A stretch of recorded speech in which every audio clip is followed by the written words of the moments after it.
If you want to remain healthy and live long, then it's absolute that our planet stays healthy. Nothing lasts forever. Nothing stays the same forever. All beings age and eventually die. You and I, our Earth, the Sun, ultimately our universe too. Can we prevent the process of decay and death? I don't think so. But what does exist in our realm of possibility is to slow down this process of decay and death. Not eternity, but a prolonged life. I don't know how far we can succeed in prolonging the life of our stars, but certainly can slow down the aging process of ourselves and maybe of our precious Earth. A mere intention for longevity is not going to help. We need to act intelligently. If you want to remain healthy and live long, then it's absolute that our planet stays healthy. The forest will not last forever. Oxygen supply will not remain the same forever. So is the case with every other resource. Mother Earth is not eternal either. With proper care, there is a good chance we keep the supply going for a long time. Our collective, inclusive action is the key to sustainable health and longevity of both ourselves and all other life forms on Earth. If you do not separate your longevity from that of other life forms, our lives are intertwined and interconnected. Their well-being is your well-being. If rightly understood, the realization of interconnection and inseparability, it will be a great source of power. It will be great power and strength. If you're a movie buff, you should be familiar with the saying, with great power comes great responsibility. And it is true. You become a true leader with the spirit to make a difference.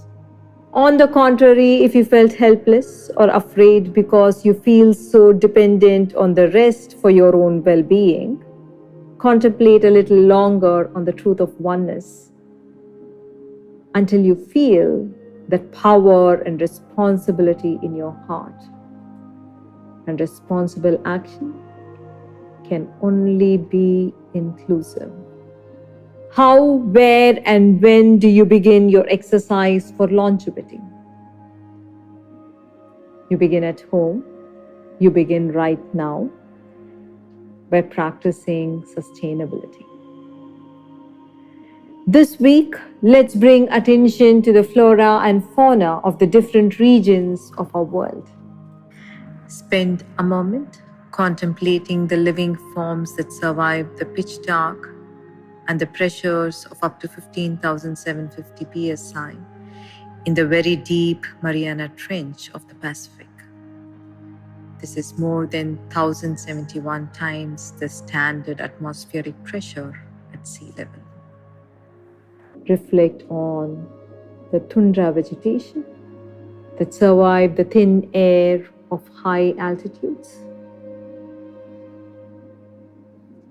Be surprised by the flight of bar-headed geese that effortlessly soar over mighty Himalayan ranges. If you contemplated enough on the subtle sophistication and adaptive capacities of our fellow creatures that inhabit this earth, you would be lost in admiration. This admiration will eventually turn into love or even worship for them. That's the magical world we live in. Let's pay tribute to the billions of bugs, birds, mammals, reptiles, plants, and trees that lived once, now buried deep under the sea, transformed into fossil fuels. They supported life while alive, and they continue to sustain life even dead. Our dear grandmother Earth, through all those eventful years, appears to have set in motion its own culture. Support and sustain life to the best you can.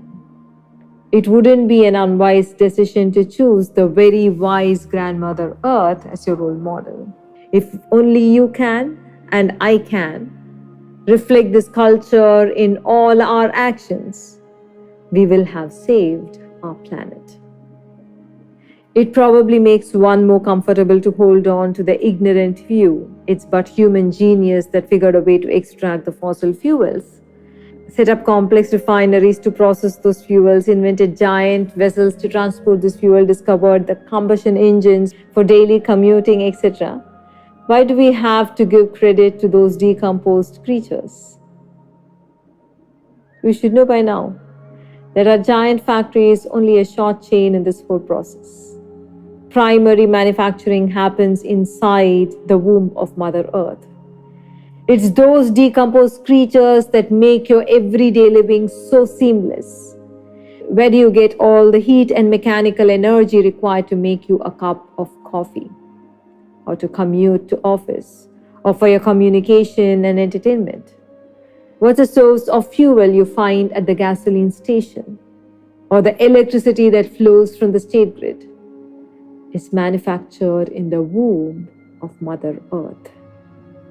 Starting this week, let's practice home sustainability in the form of minimizing the usage of fossil fuels. Let's give a chance for the Earth to replenish herself before we exhaust all her resources. Make a log of your daily fossil fuel consumption, from cooking, commuting, using your fancy lawnmowers to keep your gardens manicured. Contemplate, discuss with your social media buddies, browse the net, figure out ways to reduce fuel consumption.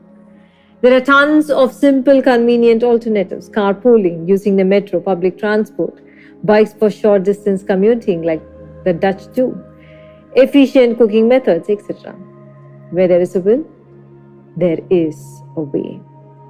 We are not rehearsing a crisis management situation right now. We are collectively and consciously making a choice for the sustainability of our planet.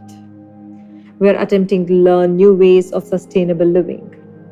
It may appear hard to begin with, but if you remember the greater good your decisions serve, you will find this shift rather easy and comfortable. Please remember, we are all connected. You cannot separate your well-being from that of Mother Earth's. Wish you all the very best in your endeavor to make a difference. Document your progress, post it in your groups so you may inspire more of your kind. Start practicing sustainability at home and be a One Earth citizen.